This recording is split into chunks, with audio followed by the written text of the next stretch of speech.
A palavra sagrada para o reavivamento matinal. Atos capítulo 2, versículo 42. E perseveravam no ensinamento e na comunhão dos apóstolos, no partir do pão e nas orações. 1 Coríntios capítulo 10, versículos de 16 a 17. O pão que partimos não é a comunhão do corpo de Cristo? Há somente um pão. E nós, embora muitos, somos um só corpo, porque todos participamos do único pão.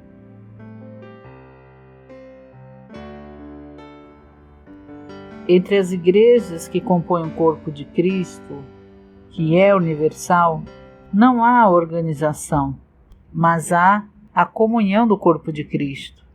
Assim como o corpo humano não tem uma organização, mas tem circulação, nós não devemos ter organização, mas devemos ter comunhão.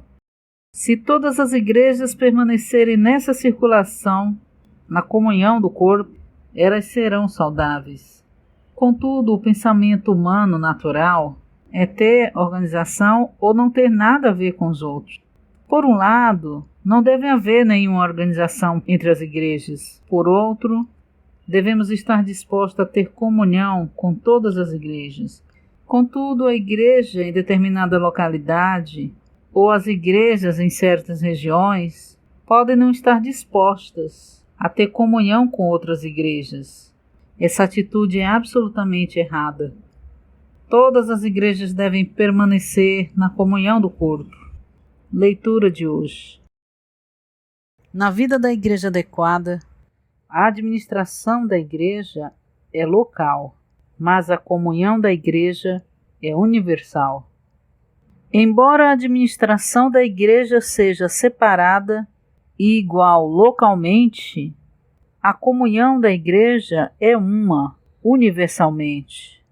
Na comunhão não há separação. A comunhão da igreja é uma, não apenas numa nação específica, mas em todo o universo.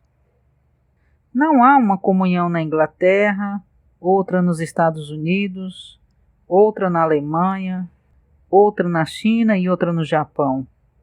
Nessas nações há igrejas separadas em muitas cidades, mas só há uma comunhão em todo o universo. Essa comunhão é a comunhão dos apóstolos. Atos capítulo 2, versículo 42 diz que os 3.000 que creram no Senhor Jesus e se tornaram membros da igreja no dia de Pentecostes, preservaram no ensinamento e na comunhão dos apóstolos. Na igreja, tanto a comunhão como o ensinamento devem ser um universalmente. Em todas as igrejas devemos ensinar somente uma coisa: Jesus Cristo como Espírito, a fim de ser a nossa vida para produzir a igreja. Esse é o ensinamento dos apóstolos. Se surge um ensinamento diferente, devemos rejeitá-lo. Só aceitamos um tipo de ensinamento, o ensinamento dos apóstolos, e temos uma só comunhão, a comunhão dos apóstolos. 1 de João, capítulo 1, versículo 3 diz: O que temos visto e ouvido, anunciamos também a vós, para que vós também tenhais comunhão conosco. E de fato, a nossa comunhão é com o Pai e com seu Filho Jesus Cristo. A comunhão dos apóstolos é com o Pai e com o Filho. Isso significa que é com Deus triuno. Em toda a terra só há uma comunhão cristã, a comunhão dos apóstolos com Deus triuno. Essa comunhão é expressada na mesa do Senhor. Quando comemos o pão, participamos da comunhão do corpo de Cristo. E quando bebemos o cálice, participamos da comunhão do sangue de Cristo.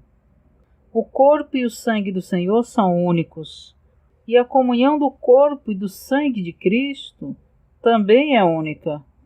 Ao partilhar do único pão, tornamo-nos o corpo místico de Cristo.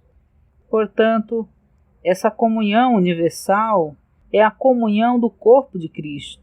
É a comunhão que foi nos transmitida pelos apóstolos. Assim, é a comunhão dos apóstolos. E essa comunhão é com o Deus triuno. Tal comunhão deve ser universal.